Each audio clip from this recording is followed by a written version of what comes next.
How can I hate someone and still want to go on a fishing trip with them? How can I hate someone and still long for them to teach me how to open the door for a woman maybe one day when I have a date? How can I hate someone and still long for them to hug me and say, son, it's going to be all right. I know what they did to you at school, or you're going through this problem. But I was feeling that. I was conflicted. I hated this person that I longed for. And that's what led me to trying to numb the pain. What's up, everyone, and welcome to another episode of Trevor Talks. You know, the place where we talk to real people about real topics and real stories, and maybe a little bit of nitty-gritty in between. But today, I've got my guy Brian Lane in the passenger seat to help me navigate this conversation. Brian, you doing all right, man? I'm doing good, man. It's good to see you. Dude, it's good to see you. Looking all shabby with that 116 shirt on. Wonder where you got that thing from, huh? I don't know, man. I bought it off a homeless guy for like $5. No, But today's guest is a Dove Award winning artist with way too many accolades to list. He's the lead singer, songwriter, and founding member of the hard rock band Seventh Day Slumber, and he's also the founder of Teen Hopeline and Rockfest Records. Y'all help me welcome Mr. Joe Rojas. Joe, welcome to the show, bro. Yeah. What's up, dude? Dude, it's so good to finally have you on. It's been a long time coming, man. I know, man. I should have did this when you did that. Stupid, nice, bro. I think I got a crowd over here. I don't know if you can actually hear it, but I don't know. I don't know which one it is, so I'm not going to push the button. It could be every now and then you may hear this go off. Yeah, that's the one. No, I'm kidding, man. It's good to be, dude. Thanks for having me, man, on the podcast. I honestly can't think of a better time to do this interview. You guys just put out Death by Admiration, right? Probably the best record you've done this far, and I obviously want to talk about it a bunch in this interview. It's kind of why we're doing it, but also you just did the first music video as a band in over 10 years, dude. Yeah, man. You just put out the best record of your career, and you just put out the first music video in 10 years. So how are you feeling about all this, dude? It's like one after the other. You guys are working hard to get this stuff out. Well, I appreciate you saying that. To me, it is my favorite record, and it's kind of it's the record I had the least to do with, and people are saying it's your best record. So it's but I can be proud of this because I'm still a huge part of it, because my seed is the one who wrote a whole lot of this. My son Blaze, he wrote about 70% of the melodies of the record. I wrote about 30% of the melodies, and then we wrote 50-50 the lyrics. And then Weston Evans, our guitar player, who is a monster in all areas, not just guitar playing, but he does some amazing production and just a great musician and visionary. So with him and Blaze together, along with some of me in there, I feel like it's still Seventh Day Slumber because Blaze is my son. He's grown up around his daddy his whole life and heard my music in his ears all the time. So, but it's Seventh Day Slumber, but it's this fresh new approach that Blaze and Weston bring to it. And man, I'm so excited. Every time I listen to it, I'm like, wow, it's not like so far off from Seventh Day Slumber that you're not going, dude, this doesn't sound like Seventh Day Slumber, but it's so fresh and so new that you're like, man, this is a very, very polished version of the band and fresh new approach. So I appreciate you saying that. Once again, it is my favorite record. A lot of people love it, and there's so much more to come. It actually made me more excited about music again. Yeah. We never stopped releasing records over all these years. Like, we have records almost every year, every couple of years. So it's not like we stopped releasing records. Seventh Day Slumber isn't living off of Caroline, despite what a couple of people have written on Facebook. You guys are just living off of Caroline. Well, you must not have been following along, because we've had several Billboard records and stuff just over the past 3-4 years. But at the end of the day, I'm all about pushing myself, and Blaze did that with these melodies. He really pushed me on the vocals. How did that even start? Like, obviously, Blaze is your son. Weston's a close friend and a member of the band. With And them he's from my coming in, hometown, Victoria, Texas. shout out to Victoria, Texas. Shout out to V-Town. But how did they become such a force to be reckoned with? Like, you obviously have poured a lot into them, but they kind of just took the bull by the horns on this thing. And it's not only that you're shifting, like, pushing the boundary between, like, what can Christian music sound like, but this is a hard rock record, but the lyrics are so vulnerable, and it does sound different than a lot of the stuff you've done in the past, and it's definitely something to be proud of. But how did Weston and Blaze come into the picture with just grabbing this thing and creating it with you, with it turning out to be Death by Admiration? Well, Weston, his writing style is or was completely different than what you're hearing on Death by Admiration. There was some honing, and there was some, just some input with him, but he like writes a lot of prog stuff and like really difficult stuff that musicians would go, "Oh, dude, that's really, really awesome." But the average person would go, "This is confusing. I don't understand it. It's like a math problem in music." And he's just amazing. But I've Weston is somebody who I've always thought had a ton of potential to be a songwriter, not just a touring musician. And obviously we brought him out. He was our tech. He was a guitar tech.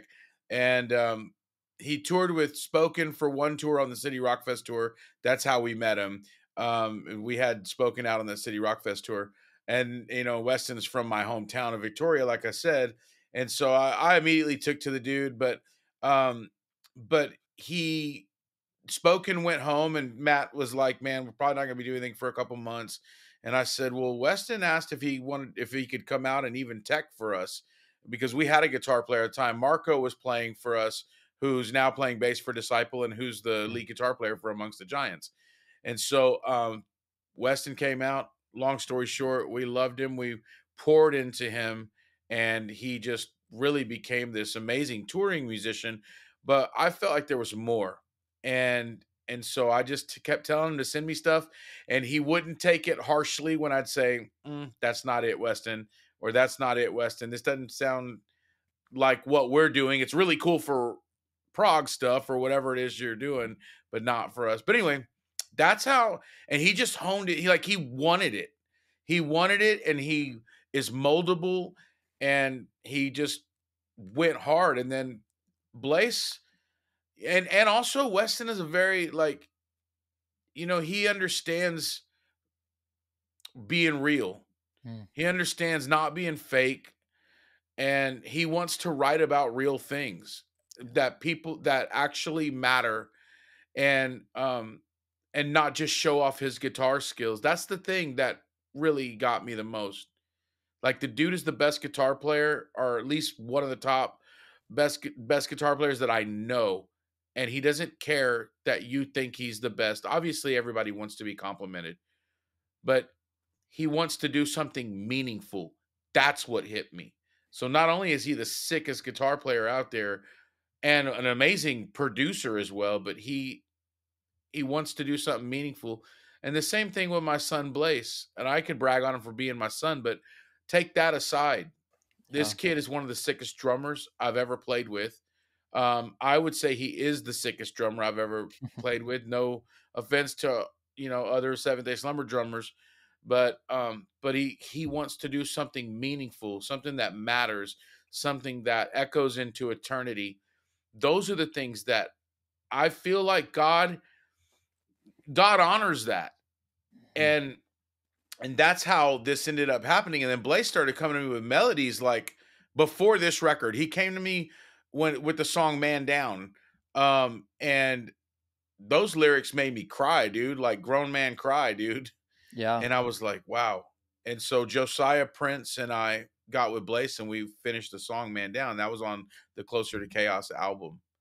Which But Man Down, like even the music video behind that'll jerk some tears from your eyes, man. yeah, Like it's it's deep, man. vulnerable. It's vulnerable. And a lot of the record, like basically all of the record that you just put out is super vulnerable as well. You guys tackle suicidal ideation, addiction, just people losing faith. There's so many vulnerable things that jump into your ears when you listen to this. And Weston and Blaze are obviously super gifted in what they're doing, but they're also young, like what, 19, 20-ish, right? Yeah, Blaze is 20 and Weston is 22. So, and that says a lot about you, like being able to step back and let the guys do what they want to do and just come back and build a collective around it. You do have a track record of building into these young musicians though. So there had to be somebody that like, or maybe there was a lack of in your life. When did you really start to take these young musicians and be like, you know what, these guys are the next generation. I want them to lead the charge. I don't want to get left behind. yeah, well, I think that you touched on it. There was a lack of that in my life. I didn't have anybody to do that for me. I didn't have anybody that gave a crap about me, man. Like in as far as a male role model in my life. You know, I had a stepdad, but he was real rough around the edges. Now I love him, don't get me wrong, and we have a great relationship now. But he wasn't, you know, he wasn't a role model to me. And so my dad wasn't in my life at all. My dad left when I was just like 4 years old. And so I don't have a lot of memories of my dad other than him beating on my mom. And so I know that there are people out there that need guidance and so and support. And my wife and I have been like foster parents to a lot of these people. Now, obviously, Blaze is my son, and I made sure that even him, Caden, and Sage, that they would never ever have to question whether their daddy loves them. They would never have to question, like, is daddy gonna come home or is daddy whatever? Because my kids have been on the road with me since they were born. Yeah. And my wife Lori has. But Weston has a good dad. But what I'm able to do for Weston is something that, you know, that his dad doesn't necessarily do, which is the music industry side of it. His dad's an awesome dad, great man. But the music industry side, there's a lot of pitfalls. And so his dad trusts me with their son for several years now. Yeah. Yeah. Dude, and a lot of times the family that builds you up, like they don't have to be blood. Like you do have the opportunity to pick like, hey, this dude's cool. I really want to consider them family. And that's something like even Brian here, like that's something you do really well too, is like you have a daughter, but you also have an adopted daughter, and you've been an amazing light for me in my life, dude. Like that's something you can relate with heavily. Yeah. One of the things I think is really important is for people like Joe and I to be out there in society, because when I was coming up, there was never that opportunity, that space, so to speak. And that's what I'm hearing you or what I'm hearing you're saying, Joe, as far as like you're creating space, a safe space for people to explore their life, figure it out, and not be forced or rushed into anything. But when there's something needed, you're there to give that guidance and that advice. And that's a beautiful thing. There's so little of that, and there needs to be a lot more. So that's really awesome. And that's something that I practice personally in my own personal life is trying to create like that space. Like, dude, if you don't want to work, if you don't want to do, maybe you're not this liberal, but I am when it comes to that. Like, you don't want to rush out and get a job. You don't want to rush out. Figure out what it is that you want. Don't go out making a bunch of mistakes. If you're going to make a mistake, make sure that you make a calculated mistake so that it leads to a better decision later on. And that's important, man. That's important. Well, I'm Mexican, so my kids better work. They better work. I'm always me and Brian talk 30 about it years all old. the I got to time. mow in the yard, dude. Yeah, I don't mind like doing No, stuff I'm like. kidding. No, that's so true. But like, I think you teach them work ethic. Like when you do get a job, guess what? You're going to pay. You're going to do stuff. You're going to learn. We're going to teach you how to do it. My daughter was learning how to pay bills here recently, and she wanted to just put it on auto pay. And I'm like, nah, you're calling in there. You're giving them that number. You're going to make this process. And then once you get that down, then you can put it on auto pay, teaching them the process. Yeah. But yeah, man. Important, man. There's just there's a lot of kids too that they've got a mom and dad, but they don't have guidance. Their mom and dad are so busy like checking Facebook and posting about the perfect family picture. Oh, look. Hey, honey, get in this picture real quick so I can show everybody that we went to the beach, even though you didn't spend 2 minutes with your kid at the beach. Or everybody's complaining and griping right before the photo snapped and everybody's smiling during the photo, but the pain and the process that went into getting that photo, nobody will ever know. Dude, like I was reading a post the other day and somebody beautifully articulated like, yeah, Facebook and everything has done a great job of like letting us get connected with people that we haven't seen in a while. But like pretend we're in a room right now having a face-to-face conversation with you connecting with those people. You're missing out on the people that are right in front of you. Like your phone is blocking your peripheral vision with the people that are right in front of your eyes. Sitting at the dinner table, talking to your best friend from high school while your kid's sitting over here suicidal or your husband's thinking about having an affair or your wife, whatever, like social media is excellent. I'm not bashing it, but there's got to be a fine line drawn, like, and I'm not a father. So like going back to what Brian was saying, like, yeah, I want to provide a safe space and like not make her get a job right now. And I'm like, well, I guess I could be an honorary Mexican in some sort because I'm like, bro, they come out of the womb, they're working and I'm not a husband or anything yet. So, but that's just my mindset. That's how I was raised.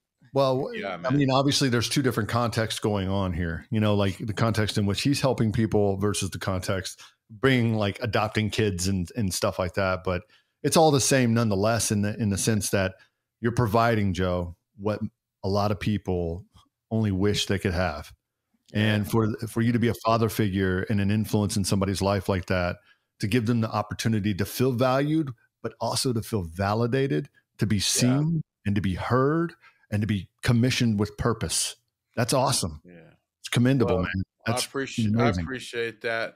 Man, I will say like this industry is a dirty industry, man. This industry, when we call it even the quote unquote Christian music industry is, man, it's preaching brutal, to the choir, bro. They'll cut your throat.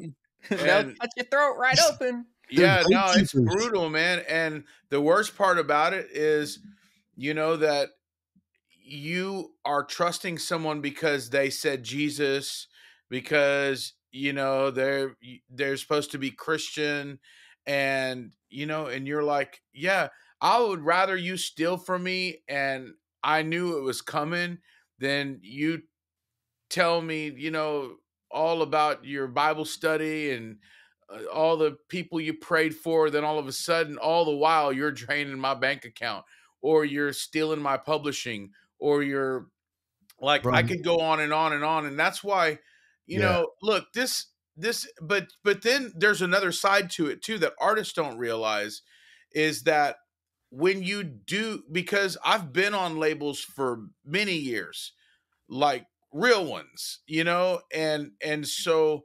not Cash Money Records, or whatever. I'm talking about not that actually Cash Money Records is a real record label, but those are that's Lil Wayne's label, ain't it? Yeah.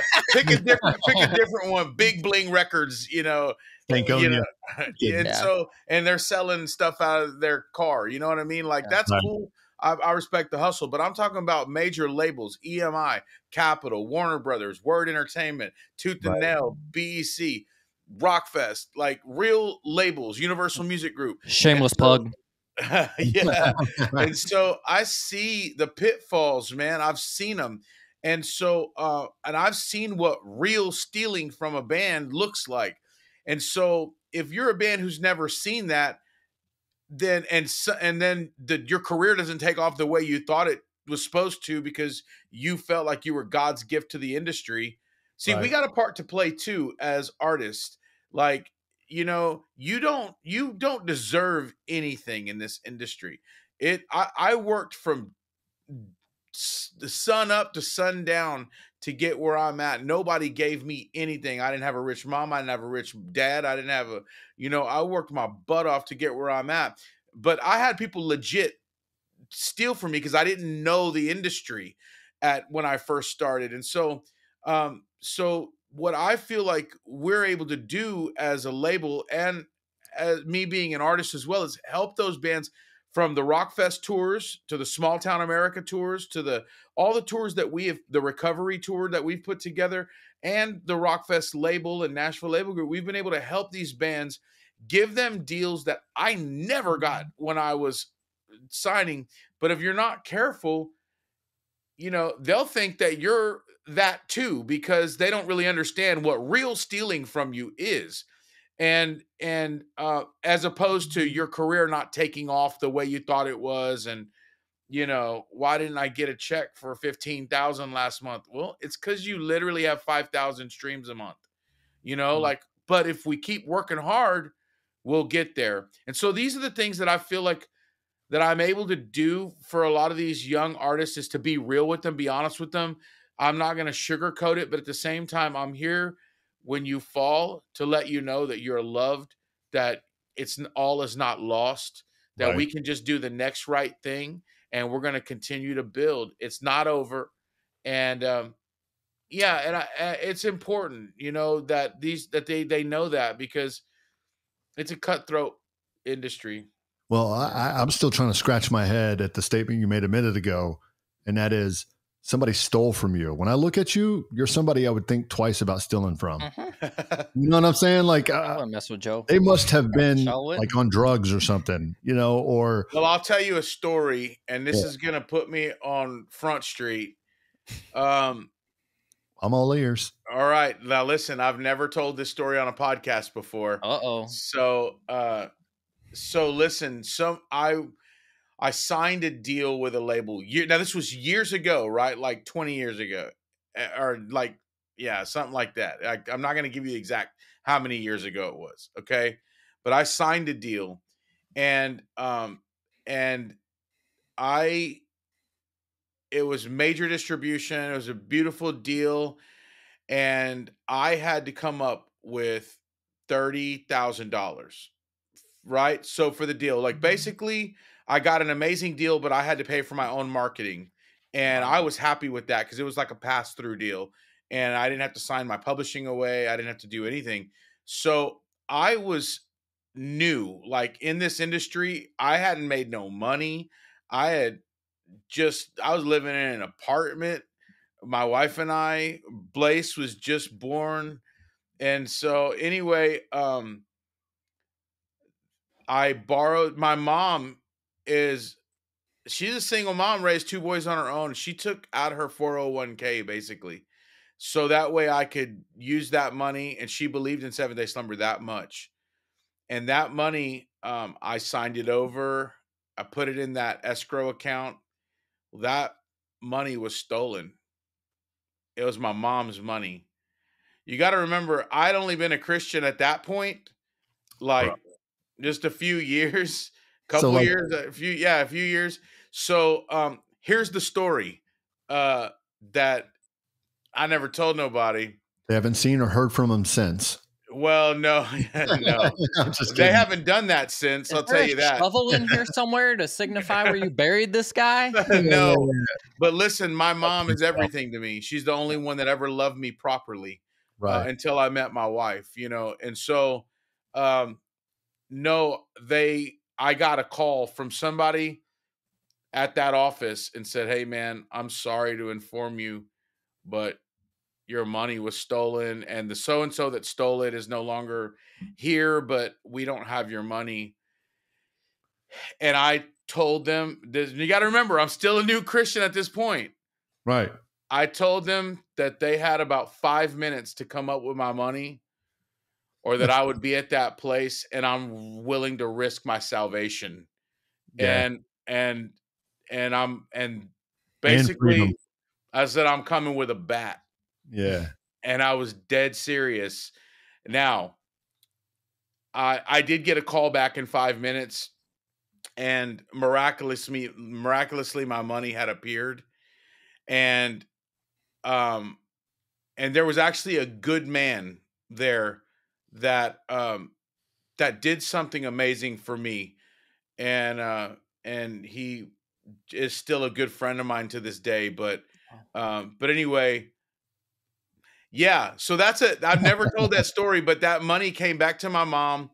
And then it wasn't long after that we ended up getting a deal with. I got a call from Brandon Ebel over at Tooth and Nail, and Brandon was like, "Hey, man, I've been watching you guys, and I want to offer you a deal." And we ended up signing to Tooth and Nail EMI at that time.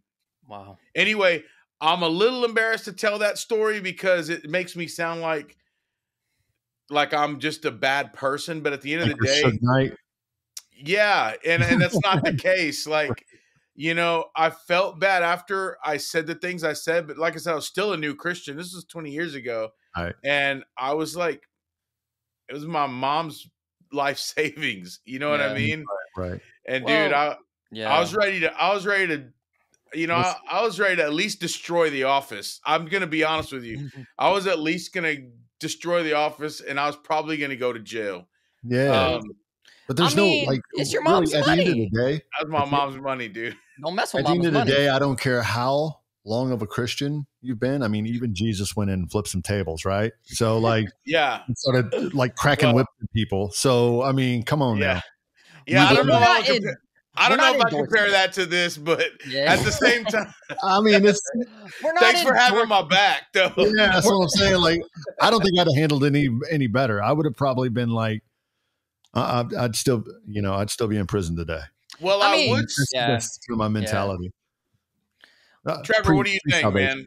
We're not endorsing it. We're not endorsing it, but you know what? I mean, you mess with Joe's mama's money. You mess with anybody's mama's money, man. I can't. That's not a joke, man. It's like that Doritos commercial. Like, don't mess with my mama. Don't mess with my Doritos. Like, that's what I think of. And I wouldn't, think twice about messing with Joe. And you're not telling a bad story. You're just letting people know, like, you know what? This happened, and this is where I've come from. But I might still do it. By the way, there's an element of vulnerability when you share stories like that. So, and it's also about progression and that you're human. You're sharing your human experience. That doesn't.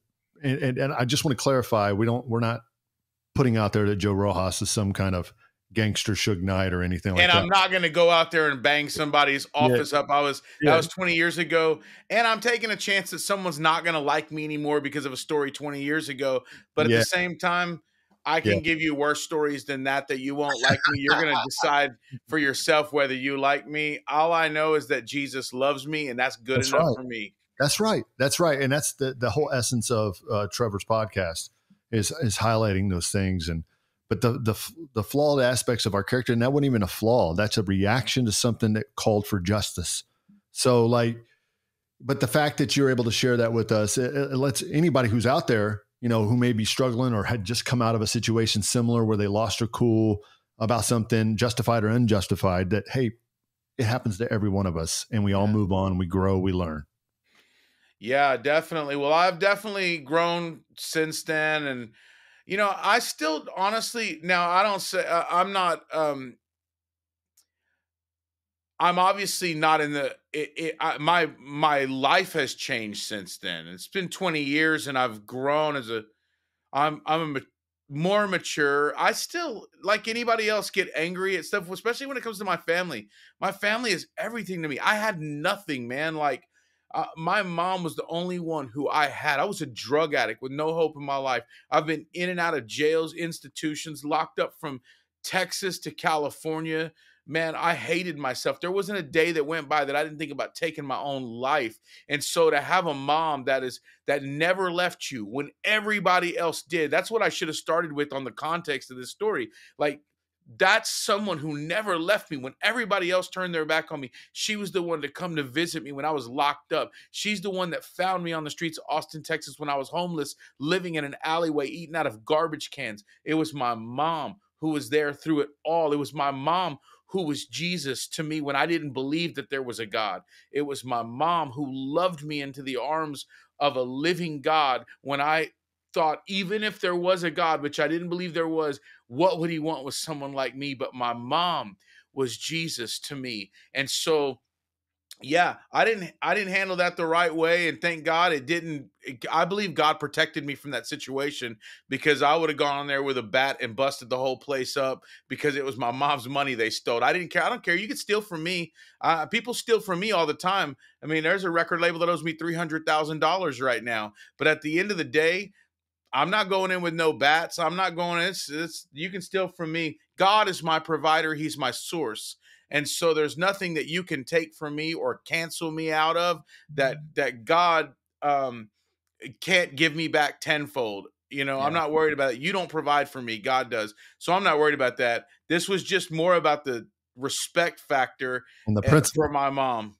Yeah. Put some respect on my mom's name. Hey, what's your mom's name, Joe? Mary Rojas. Mary Rojas. This episode is going out to Mary. That's what Shout I'm out saying. to Mary. Mary Shout out to Rojas Mary. and Mary Nickel, because we love her too. Oh, we love Mary Nickel. We love Mary Mary. Nickel. Yes, Dude, I always love watching her Instagram post.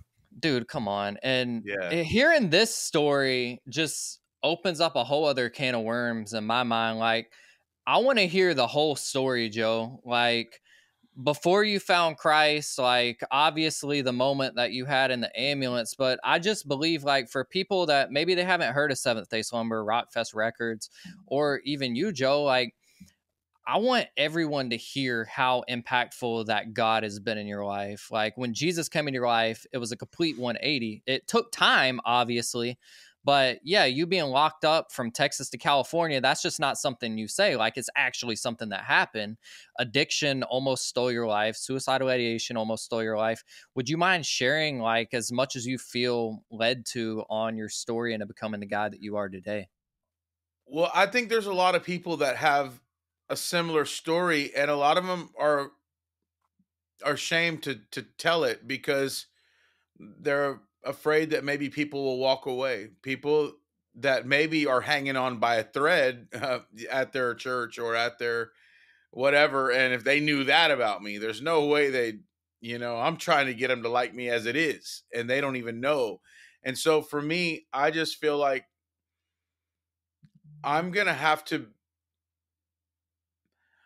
let the cards fall where they may, because I'm tired of trying to make people like me. I'm tired of trying to fit in with a bunch of people that I'll probably never fit in with anyway.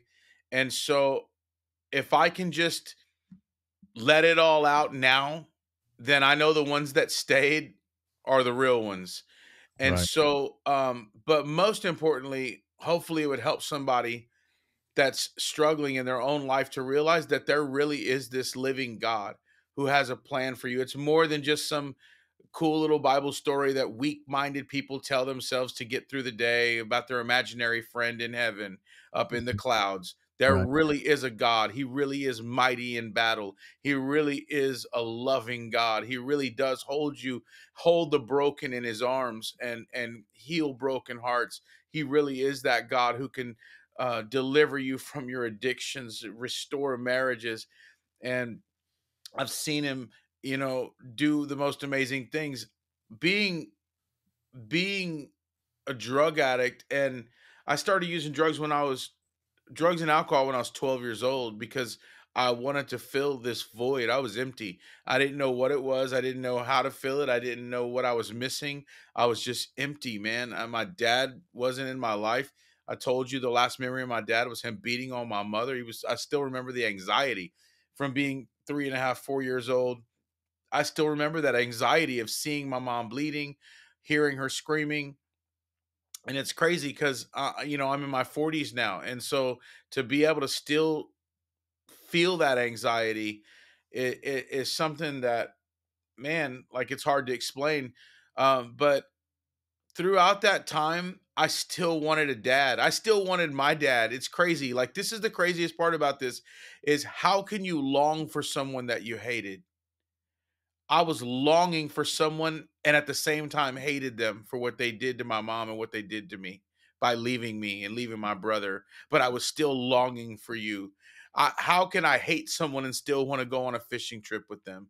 How can I hate someone and still long for them to teach me how to open the door for a woman maybe one day when I have a date? How can I hate someone and still long for them to hug me and say, son, it's going to be all right. I know what they did to you at school, or you're going through this problem. But I was feeling that. I was conflicted. I hated this person that I longed for.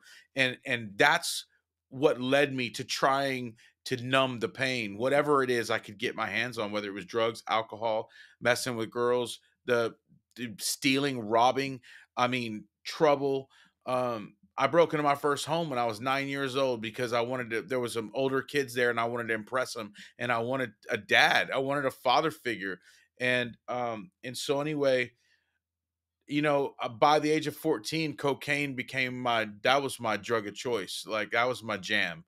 And so, it got out of control. My mom was putting me in behavioral centers. I was in trouble with the law. I was, juvenile stuff, and until 18, and then I was locked up in big boy jail. And so, or around there. But my mom, like, was hurting for me so badly that she finally went to church with I don't even know who it was. Somebody invited her to the church that, the place where they raise their hands in the crazy people over there by the airport in Victoria, Texas. And they raise their hands during praise and worship. And so my mom, I'm going to make this statement and then I'm going to have to clarify it. But my mom risked hell to see me saved. All right. So I'm going to tell you what this means. My mom risked hell to see me saved. That don't even sound right, Joe. Like, in our family, you're born Catholic. Like, you don't have a choice. You could say, I told my mom, I don't even believe in God. She said, I don't care. You're an atheist Catholic, but you're Catholic. You're born Catholic. My mom was born Catholic. She didn't have no choice. But my mom was also told that if she went to any other church outside of the Catholic denomination, that she was going to lose her soul. And she believed every bit of that. And so even when I was younger, I wanted to go to this Christian camp. I wasn't even a Christian, dude, but it was this guitar player, a friend of mine named David. He was a sick guitar player. I wanted to be like him, other than the whole Christian thing. But even that, I was willing to fake if I had to, just to be around this dude. He's such a sick guitar player. He invited me to a Christian camp, or like a Baptist camp. My mom didn't want me to go because, and here's her son all out on dope and messing around, and there's a chance I could get better. But because she didn't want me to lose my soul if one day I decided to be, believe in God, she didn't let me go. And then that she did later down the road, but she was really worried about it. My mom really believed that she was going to lose her soul. But anyway, here I am locked up in big boy jail, doing all this dirt, doing messed up stuff. She had to come visit me in hospitals with Nike imprints on my face from getting jumped or fighting and all the different things that, dislocated jaw, the whole thing, man. And anyway, my mom finally went to church with this lady because she was so desperate for help from me to get help that she went to church with this lady, and my mom risked going to hell so her son could be saved, so their son's life could be saved, because my mom really believed that she could lose her soul. But instead of losing her soul, my mom found her Savior. And my mom had an encounter with Jesus, and she gave her life to the Lord.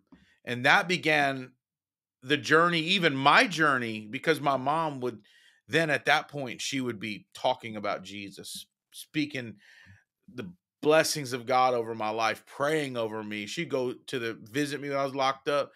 She'd talk on that nasty phone through the nasty glass, telling me God has a plan for you, mijo. That means my son. God has a plan for you, mijo. He has a plan. He loves you. He loves you. You don't have to die a drug addict, mijo. God has a plan for you. Was there a point in your journey I mean, for me personally, having had a similar experience coming up, but I always had this sense of purpose, even in my disparity or in my despair. I always felt like there's more to this.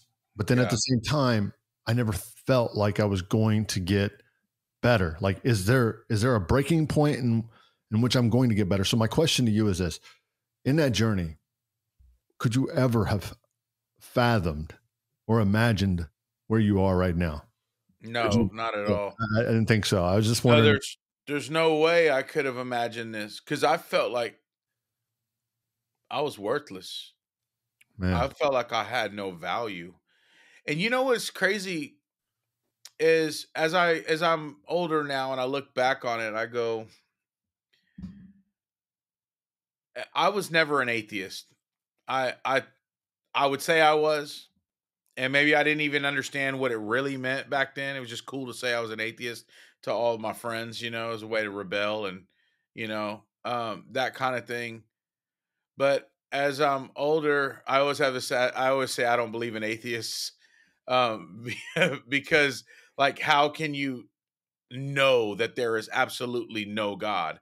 I was agnostic. I didn't know whether there was a God or not. But I would say I was atheist, but really I just didn't know if there was a God. More more than that, I thought if there was a God, what would he want with a worthless drug addict like me? did If you there really is this holy God. right? Did you ever have this like? Um, let me just we'll cut this out. But did you ever have this feeling like though that there was more though that like you knew Oh somehow yeah. some way it was going to get better? You just knew, but you didn't Oh, know how. well, I never knew it was going to get better at all. Like, so no, I didn't. I Okay. didn't ever thought it was going to get better. I thought I was going to end up dying I told my mom I probably wouldn't make it to 22 years old. Wow. And I knew that I would die before then. Mm. And that was how I felt. So I never thought that. And at 22, I made the decision to take my life. And in the back of an ambulance, I felt the hand of God and I gave my life to Jesus in the back of an ambulance. Not being able to speak with my mouth, I had tubes and wires and stuff, but in the back of an ambulance, I felt the hand of God. And I got to be real clear about this because I know that there are viewers and listeners that, it's they hear, yeah, the big man upstairs or the big pie in the sky. Well, I'm not talking about that. I'm not talking about your higher power, shouts out to, you know, no disrespect and that kind of thing. I'm talking about an encounter with a living God, not a doorknob being my higher power or a cactus being my higher power. I'm just gonna be real, and I know it's gonna offend people. I was a drug addict with no hope in my life. I'm one of you, so don't trip. All right, I'm telling you like it is. I did all of that, and I was still empty. You know that you can be sober and still empty. You can be sober and still hate yourself. And I had an encounter with Jesus. Mm. Not a higher power, not the big man upstairs, not Right. rub the fat Buddha, not none of that stuff. I'm talking about Jesus Christ of Nazareth. I want to be clear about this. I had an encounter with him. But I used to go to these meetings and I would go because I was court ordered or whatever. And I'd see someone get up and they'd say, "Yeah, my name's Michael and I'm a drug addict or I'm an alcoholic or whatever." And yeah, today sucked. My wife left. I lost my job. My car has no gas. Honestly, I felt like taking my own life pretty much throughout the day, but hey, by the grace of my higher power, I didn't use today. So and then you go, "Oh, thank you, Michael," or "Thank you, Bobby," or "Thank you." And I'm sitting in that meeting going, "Dude, you should have drank something, bro." Right. Like seriously, like if your life is still that bad, at least get high. I Right. mean, I know that's going to offend people watching this. I don't even care. I'm just telling you like it is. Dude, why would I want to go and do the same thing that you're doing and I already feel that empty. Like, give me something I can look forward to. Now I got to feel empty and not have anything to numb it. Nah, dude. I want to know that there is really a living God who can change my life and I don't have to feel that empty anymore. And I can be completely clean and sober and happy. And that's what I was looking for. And I had an encounter with Jesus and he wrecked me in a good way, changed my life. Dang. Beautiful, man. It's fascinating to hear, like, when people see you on stage, they're like, oh, you know, he's Joe Rojas, you know, the great and mighty from Seventh-day Slumber. And a lot of them, I don't think they're saying that, Trevor. bro, that's what I was saying the other night. Y'all started, cool. I'll take your compliment then. Yeah. y'all were playing What I Become, and I'm like, like, who does pyro in a church? Come on. Like, We do. and exactly. It's fascinating though, because like I've never done drugs or been to jail by the grace of God. Hallelujah. Praise him. But like so many people have, but the one thing that we could really relate on is being in that place where you're like, man, I don't even want to be here anymore. I don't see a purpose in my life. I don't see a reason to live. Like, God doesn't want to use me. And that's the mentality I had for so long. Being from a small town, like, a lot of times you don't break out of that, but like God had a different plan, and like he had a different plan in your life. And there's a lot of people that are going to hear this. They're going to be like, man, I feel like that right now. And what they need is that encounter with Jesus. And a lot of people hear that and they're like, oh, that's just a Sunday school answer. But no, like, we don't just say it to hear ourselves say it. Like, it's a legitimate thing that happens. When you allow God into your life, like, he can take that pain from you. You don't have to self-medicate. Like, God can provide the healing, and it may be something that you have to learn to live with over time. Like for me, like with panic disorder and having anxiety, like it's not a one and done. Benny Hinn didn't come like slap me in the face. I didn't fall out. It wasn't anything like that. It was learning like, okay, I do have purpose. I do have value, and being able to look in the mirror and be like, you know what? I'm a work in progress, but God's got something cool that he wants to do with my life. And sometimes it's just that mindset of like, okay, like when you watch Fixer Upper on HGTV, like they see these houses and they're terrible, ugly, yellow walls, pink, like, and maybe somebody has some pink wall. Like, you know what? Forget that. But I would see that as like, oh, we need to change that. And God doesn't even look at us like that. He's like, I want to use that wall exactly the way it is. And for me, like, God did that in my life too. And hearing your story and how God's impacted your life, it just adds fuel to the fire, man. Like, even getting to see you guys play the other night, like the energy that obviously Weston and Ken and Blaze and yourself bring every single night, it's not like a typical rock band. There's obviously something different, and a lot of that difference comes through the vulnerability of the lyrics. And just to kind of like segue here, there was one song on the record that I really want to talk about, and it's Halos. The one that Apple Music put on the worship playlist. I hope some worship people went from listening to Reckless Love to hear it. Like, that's exactly what happened. But Spotify did it too. Dude, it's because it's a banger and God wanted people to hear it. But that song has a lot of vulnerability in it, and it's come from like not only your experience, but people that you've lost in your life. But from the beginning of the writing process for that song and to what it's obviously become on the record, where did the concept for that come from, and how was Halos born? Well, Weston, we needed one more song to finish out the record, and Weston sent us this music that it was just the verse and an intro in the verse, and I thought, wow, that intro's banging, and then that verse just seems so soothing but rock and metal at the same time, if that makes any sense. And then he said, hey, listen, here's an idea that I had musically, but also I'll tell you what I was feeling when I wrote this. And I could almost feel what he was getting ready to say because of the music. That's so weird. Like the art of the music made me feel like what he was getting ready to tell me. And he said, hey man, this is about not being able to say goodbye to somebody or get to somebody in time because you maybe you didn't take the time or you got busy or whatever. And then he told us that he had been living with this thing for a while that he never told anybody, that one of our big time supporters, Joe Verdine, big time supporter of our band. He was on every one of our lives. He was at a lot of our concerts. He's just a big time supporter. But Joe wrote him and was like, asked him a question and just said, "Hey, write me back when you get a chance or whatever." But Weston never wrote him back. That like Weston was gonna write him back, and he ended up getting busy doing something else. And then like 2 days later, Joe died suddenly. Just it was a health thing, but it was unexpected. Mm-hmm. And Weston has been living with that for all this time. That he actually was gonna write him back, and then was like, "Nah, I'll just write him back later."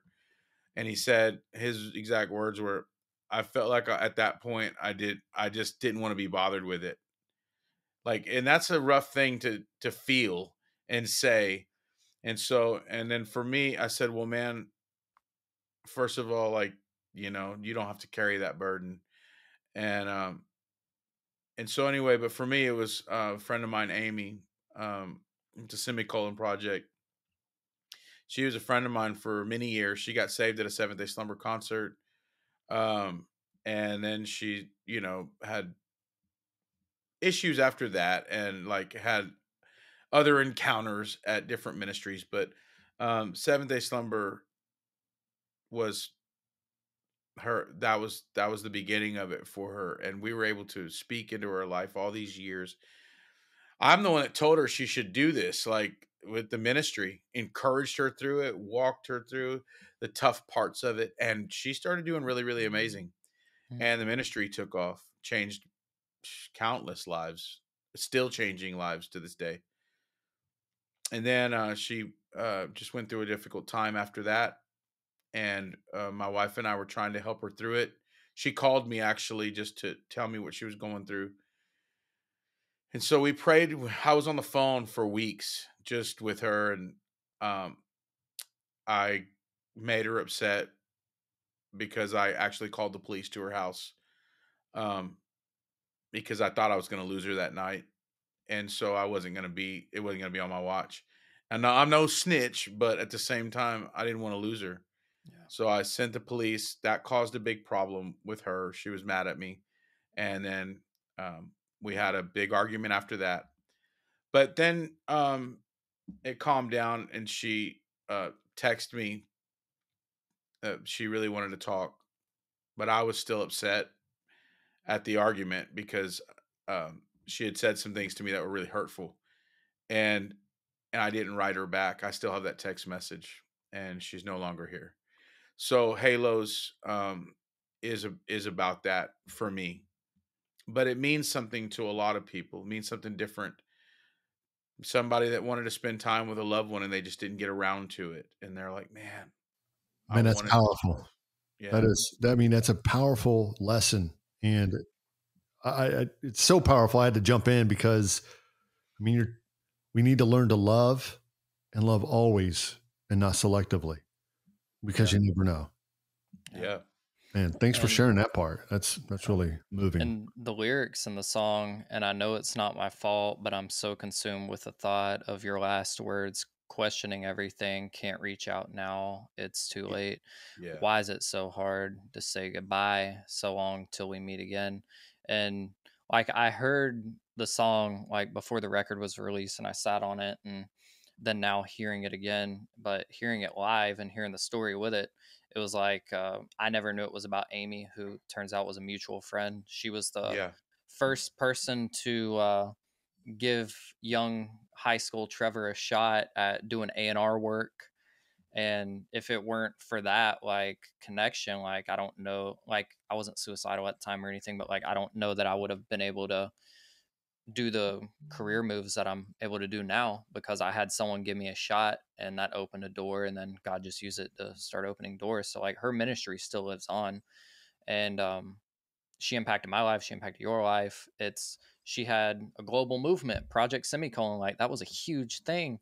And I remember just, we had spoken a few days before and then I saw it on CNN, and that was the first time I'd lost someone um, to suicide, and it's just, it's wild to see like such a light in the community or the world for say, still go through those same emotions and still go through the motions with that. And it goes to show like sometimes the loudest voices in this realm are the ones that are struggling the most, and you would just never know about it. Like you think about Robin Williams like being such a happy go-getter on screen but struggling with depression in that way. And I'm tired of losing people to suicide, so it's like, what can we do about it? But you're putting your actions forward with the Teen Hopeline. So like you have this hope line for people to get help 24/7. Can we touch on that and kind of hear what you're doing and what your plans are? And it's actually what prompted the recovery tour to happen over the past few months. So what is Teen Well, Hopeline, and how can these people are help? this is the, I'm just gonna kind of cover that, but well, you can't really see it. I'm getting a ton of, but Yeah. these are the messages. Is there any chance you'd be free to talk over the phone for a bit? I'm really in need of it. That was her last text to me. So I still have it on my phone, and so I wasn't not paying attention. I was just getting that message, so people can see that even now I can't get rid of that message. And I've just recently been able to kind of let go that it's not my fault that that happened. And that's the craziest part about it is I do this every day with the Teen Hope Line, and throughout the years with Teen Hope Line, we help hurting teenagers. The first year that when my wife and I took it over, Bill Scott originally started. He's a friend of mine, does a lot of radio stuff out in the industry, and he's actually lives down the road from me. But I became the president of Teen Hope Line years ago, and in the first year that we took it over, we ministered to over 50,000 hurting teenagers through phone and through chat. They could talk to us anonymously. It's just a person that cares on the internet, that a caring adult, our hope coaches. And so I partnered with Dawson McAllister Ministries, and I actually our tour bus is actually parked at Dawson McAllister's building. That they actually built a bus pad for Seventh Day Slumber. So we have a great partnership with Dawson McAllister, and he's passed now, but the ministry there. And so we minister to a lot of hurting teenagers, and I've learned over the years, okay, I can't hold this, but this one hit so close to home that it was hard to let go of this one the way that it happened. I've lost friends to suicide. I almost lost my life to suicide, but you know, family members to suicide, but for some reason this one I couldn't let go of. And there's a part in that song that says, I can't go on living like this. I've carried the weight now for too long. And it's time to let go. And I think that for everybody watching this, if that's something that you've held on to, and it's going to end up killing you inside, and you've got to understand that you can't fix anybody, but we can be available to those people, and that's what Teen Hope Line is at www.teenhopeline.com.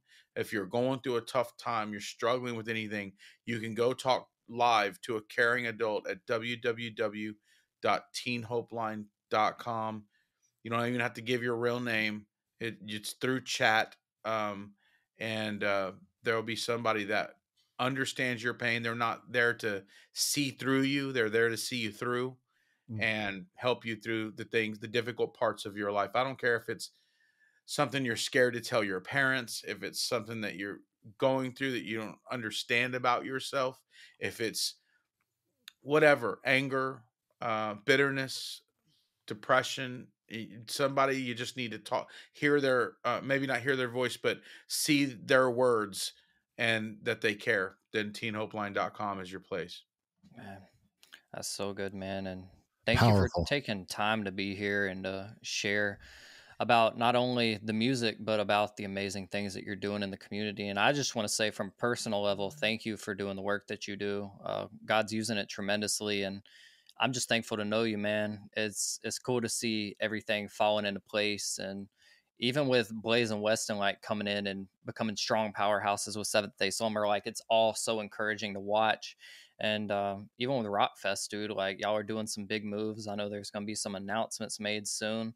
And dude, just keep trucking along. Like you're doing big things. And if nobody else tells you to, which I'm sure they will, I appreciate you.